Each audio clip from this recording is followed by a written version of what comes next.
बिस्मिल्लाहिर्रहमानिर्रहीम। अस्सलाम वालेकुम स्टूडेंट्स। आज हम पढ़ेंगे टॉपिक 4.4 जिसका नाम है एनर्जी। और टॉपिक के अंदर हम आज लॉन्ग क्वेश्चन देखेंगे काइनेटिक एनर्जी और इसके कंप्लीट डिटेल नोट देखेंगे इस पर। टॉपिक को स्टार्ट करते हैं। एनर्जी का मतलब हमारे पास क्या होता है? It is the capacity of a body to do work.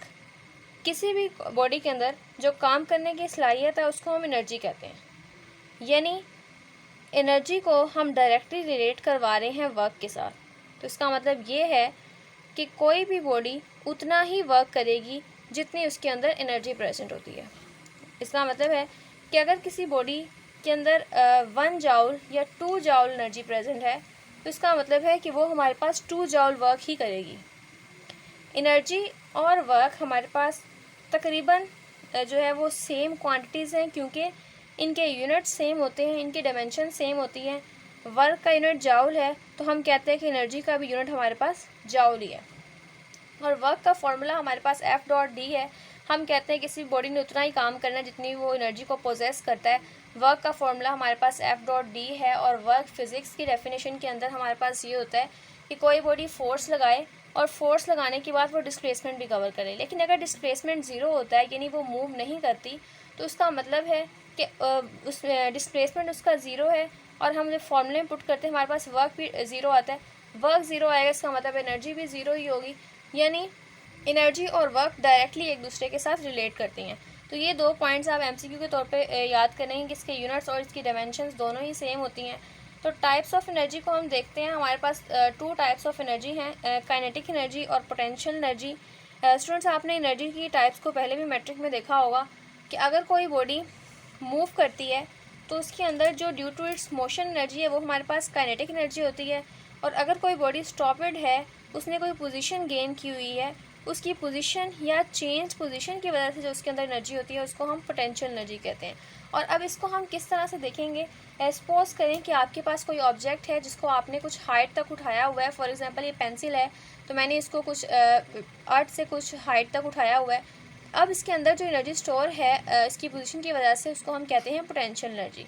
लेकिन जब मैं इसको ड्रॉप करती हूँ आफ्टर लिविंग, जब ये अपनी ट्रैवलिंग को स्टार्ट करेगा from this height to the surface of earth, तो इसकी मोशन की वजह से जो इसके अंदर एनर्जी होगी उसको हम कहेंगे काइनेटिक एनर्जी। लेकिन जब ये जाके स्ट्राइक करता है ग्राउंड के साथ तो हमारे पास साउंड भी प्रोड्यूस होती है and a small amount of heat is also produce. तो साउंड और हीट एनर्जी में काइनेटिक एनर्जी कन्वर्ट कर दी जाती है। और जब ये अपनी पोजीशन पे जाके दोबारा फिर से पोजीशन को अपनी पोजीशन पे स्टॉप हो जाता है तो उसकी जो पोजीशन की वजह से एनर्जी है उसको फिर हम पोटेंशियल एनर्जी कहेंगे। तो इसलिए यहाँ पर वर्ड आया है energy possessed by body due to its position and changed position. जब यहाँ पे उसकी पोजीशन थी उसने अपनी पोजीशन को चेंज किया लेकिन फॉर्म फिर से वही अटेन हो गई है तो हम उसको कहेंगे कि ये हमारे पास पोटेंशियल एनर्जी है। अब हमारे पास चैप्टर 4 का सेकंड लॉन्ग क्वेश्चन है। फर्स्ट हमने कंजर्वेटिव फोर्स का पढ़ा था, सेकंड है काइनेटिक एनर्जी का और इसकी हम मैथमेटिकल फॉर्म को ड्राइव करेंगे। अगेन वही डेफिनेशन है, energy kinetic energy is the energy possessed by a body due to its motion. इसको रिप्रेजेंटेशन इसकी KE है, इसका यूनिट जाउल है क्योंकि वर्क का यूनिट जाउल है and the energy and units have the same, energy and work have the same units, तो इसलिए हम कहेंगे काइनेटिक एनर्जी का भी यूनिट हमारे पास जाउल ही है। अब एनर्जी की कोई भी टाइप हो, काइनेटिक, पोटेंशियल या और भी कोई टाइप हो, तो सब का यूनिट हमारे पास जाउल ही रहेगा। और फार्मूला हमारे पास है ½ mv²। तो इस फार्मूले से हमें पता चलता है काइनेटिक एनर्जी मैस और वेलोसिटी 2 चीज़ों पे डिपेंड करती है। और इसकी डायमेंशंस हैं, डायमेंशंस को इस तरह हम स्क्वायर ब्रैकेट के अंदर लिखते हैं। अगर आपने डायमेंशन एनालिसिस का मेरा टॉपिक नहीं देखा तो आप चैप्टर 1 में जाके इस डिस्क्रिप्शन के अंदर प्लेलिस्ट है उसको क्लिक करें। चैप्टर 1 के अंदर डायमेंशन एनालिसिस का टॉपिक है, उसमें मैंने फिजिकल क्वांटिटीज़ की डायमेंशंस को कैसे कैलकुलेट करते हैं वो सिखाया हुआ है। होपफुली आपके लिए बहुत सिंपल हो जाएगा। तो इस लेक्चर में मैं आपको काइनेटिक एनर्जी की डायमेंशंस की थोड़ी सी कैलकुलेशन दे देती हूँ। तो उसको कैलकुलेट करने के लिए आपको फार्मूला लिखना होगा, फिर फार्मूले के अंदर यूनिट्स देखने होंगे कि मैथ का हमारे पास यूनिट क्या है। मैथ का यूनिट किलोग्राम है और वेलोसिटी का यूनिट हमारे पास मीटर पर सेकंड है। तो यहाँ इसके यूनिट पुट करें। 1/2 कांस्टेंट है, इसका कोई यूनिट नहीं होगा। मैथ का यूनिट हमारे पास यहाँ पर किलोग्राम पुट किया करवाया गया है। वेलोसिटी का यूनिट मीटर पर सेकंड और क्योंकि वेलोसिटी का स्केलर है तो मीटर पर सेकंड स्क्वायर। तो ये जो कांस्टेंट है इसका कोई यूनिट नहीं है तो हम इसको नहीं लिखेंगे। किलोग्राम हमारे पास सेम आ जाएगा और ये स्क्वायर मीटर का भी है और सेकंड का भी है। मीटर का स्क्वायर करेंगे तो m² सेकंड की पावर -1 की पावर 2 है, तो minus plus minus 1 to the 2, तो सेकेंड हमारे पास सेकेंड की पावर -2 आ जाएगी। उसके बाद हम डायमेंशंस को मैंने बताया था आपने 3 बेसिक यूनिट्स की डायमेंशंस याद कर लेनी है जो मोस्टली हर चीज़ के अंदर यूटिलाइज होती है। तो किलोग्राम की डायमेंशन हमारे पास कैपिटल M है और मीटर की डायमेंशन हमारे पास कैपिटल L है, सेकंड की डायमेंशन कैपिटल T है। तो किलोग्राम की जगह कैपिटल M, मीटर की जगह कैपिटल L, क्योंकि मीटर का स्क्वायर है तो कैपिटल L का स्क्वायर, सेकंड की जगह कैपिटल T क्योंकि सेकंड की पावर -2 है तो कैपिटल T की पावर भी हमारे पास -2 ही आएगी। तो ये हमारे पास डायमेंशंस हैं जिसको हमेशा हम स्क्वायर ब्रैकेट्स के अंदर लिखते हैं। तो आप इस तरह बिल्कुल सिंपल और ईजीएस्ट वे में किसी भी फिजिकल क्वांटिटी के डायमेंशंस को फाइंड आउट कर सकते हैं। आगे एग्जांपल्स हैं हमारे पास, क्योंकि हमने बात की है कि काइनेटिक एनर्जी हमारे पास due to motion of a body होती है, तो रनिंग वाटर के अंदर भी काइनेटिक एनर्जी होती है, मूविंग कार के अंदर भी काइनेटिक एनर्जी है, मूविंग ट्रेन, या ऐसी बहुत सी हमारे सराउंडिंग में एग्जांपल्स हैं जिसको हम खुद से अज्यूम कर सकते हैं और देख सकते हैं कि अगर तो वो मूव कर रही है, उसके अंदर मोशन है, तो उसके अंदर लाजमी तौर पर एनर्जी प्रेजेंट होगी और वो हमारे पास काइनेटिक एनर्जी होगी। इसके बाद हमारे पास एक्सप्लेनेशन है। एक्सप्लेनेशन को रीड करने से पहले एक थोड़ी सी अजम्पशन करें कि आपके पास एक कार है और वो मूव कर रही है। हमने उसको रेस्ट से स्टडी करना स्टार्ट नहीं किया, अगेन स्टूडेंट्स वो मूव कर रही है।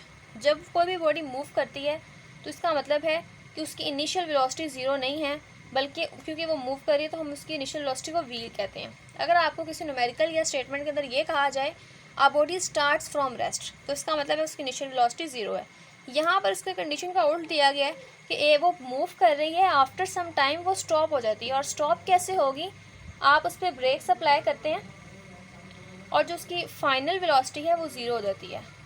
अब जब आपने ब्रेक्स अप्लाई की तो उसने फ़ौरन अपने आप को स्टॉप नहीं किया, बल्कि after covering some distance d वो जाकर स्टॉप हो जाती है और जो उसका एक्सेलरेशन है उसी वजह से ही नेगेटिव हो जाता है। और इसकी एक्सेलरेशन की नेगेटिव होने की वजह क्या है उसको देखते हैं। पहले जो मैंने सिंपल आपको बातें बताई, उसको let a car moving on a road with constant speed, और उसका इंजन जो है वो स्विच ऑफ कर दिया जाता है, तो वो स्टॉप हो जाती है आफ्टर कवरिंग सम डिस्टेंस, और वो हमारे पास डिस्टेंस d है। Acceleration a is negative. अब देखते हैं कि वो नेगेटिव क्यों है। Because the force of friction is opposite to the direction of motion. हमारे पास मोशन इधर को हो रही है, लेकिन फ्रिक्शन की जो फोर्स है वो उसकी ऑपोजिट डायरेक्शन में है और वो इस डायरेक्शन में होगी। जब इन दोनों की डायरेक्शन डिफरेंट होगी तो यहाँ पर हम नेगेटिव का साइन यूज़ करेंगे और हम कहेंगे हमारे पास एक्सेलरेशन नेगेटिव है। एक्सेलरेशन की वैल्यू को निकालने के लिए आप second law of motion use करेंगे, F is equals to m a. M इधर मल्टीप्लाई हो रहा है तो लेफ्ट साइड पे आके डिवाइड हो जाएगा, और नेगेटिव का साइन बताएगा कि जो फ्रिक्शन है उसकी मोशन डायरेक्शन ऑफ मोशन से डिफरेंट होने की वजह से हमने यहाँ पर नेगेटिव साइन लगाया है, और हमने कैपिटल F को स्मॉल f से रिप्लेस कर दिया जो हमारे पास फ्रिक्शन को बताता है। आप इसकी जगह कैपिटल F भी यूटिलाइज़ कर सकते हैं। तो हम using third equation of motion, हम जब भी मोशन की बात करते हैं तो हम इक्वेशन ऑफ मोशन को यूटिलाइज़ करते हैं, और जो सबसे सूटेबल है इस कंडीशन में हमारे पास थर्ड इक्वेशन ऑफ मोशन है। इसमें हम कुछ सब्स्टिट्यूशन करेंगे, वी आई की वैल्यू v है और वी एफ की 0 है, ये पुट करवाएंगे। डिस्टेंस जो है वो s is equals to d है और एक्सेलरेशन की वैल्यू -f/m है।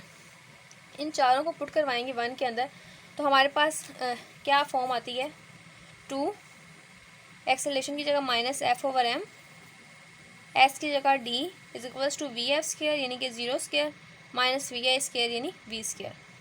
अब यहाँ पर माइनस शुरू में आ जाएगा, 2 को हम m से डिवाइड करवा सकते हैं ताकि हम एफ डी को सेपरेट कर सकें। और अभी मैं आपको बताती हूँ कि हमने एफ डी को सेपरेट क्यों किया है। 0 का स्क्वायर 0 है, माइनस वैसे ही आगे v का स्क्वायर v लगाएंगे, v स्क्वायर लगाएंगे, और फिर आप नेगेटिव को नेगेटिव के साइन से कैंसिल करवा देंगे, और जो एफ डी है उसको सेपरेट ही रहने देंगे। m यहाँ पर डिवाइड हो रहा है, जब वो राइट साइड पर जाएगा तो मल्टीप्लाई होगा, 2 मल्टीप्लाई हो रहा है एफ डी के साथ, तो यहाँ पर आके ये डिवाइड हो जाएगा। तो अब आप इसको अरेंज फॉर्म में लिख लेंगे जो कि हमारे पास 1/2 mv स्क्वायर होती है।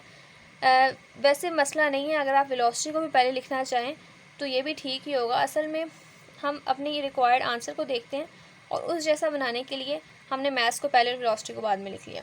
अब एफ डी क्या है, आपने वर्क का फॉर्मूला पढ़ा है, work equals to f dot d होता है, तो यहाँ पर फोर्स और डिस्प्लेसमेंट का ही प्रोडक्ट है और वो वर्क के इक्वल है, और वर्क किसी भी बॉडी में एनर्जी के इक्वल होता है, जो कि इस केस में हमारे पास काइनेटिक एनर्जी है। तो वर्क हमारे पास एफ डी के इक्वल है और इस केस में हमने इसको काइनेटिक एनर्जी के इक्वल लिया है। तो एफ डी की जगह हम डायरेक्टली काइनेटिक एनर्जी लगा सकते हैं। तो ये हमारे पास स्टूडेंट्स रिजल्ट आ रहा है काइनेटिक एनर्जी का हाफ mv², जो हमें ये बताता है कि energy of a moving body depends upon the mass of the body and the velocity with which the body is moving.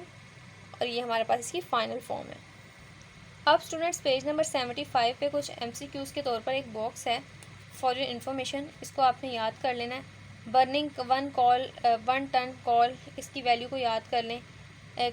Car की स्पीड को, fission of 1 atom of uranium की जो है एनर्जी को याद करें, और बकाया भी आप देख लीजिएगा, लेकिन ये लाजमी कम से कम वैल्यूज़ को याद कीजिएगा। यही चीज़ें हैं जहाँ से आपके MCQs जो है पिक किए जाते हैं। कम से कम एक ऐसा MCQ लाजमी होता है जिसकी वैल्यू बच्चों के लिए अनप्रिडिक्टेबल होती है और वो बच्चों को याद करने से आती है।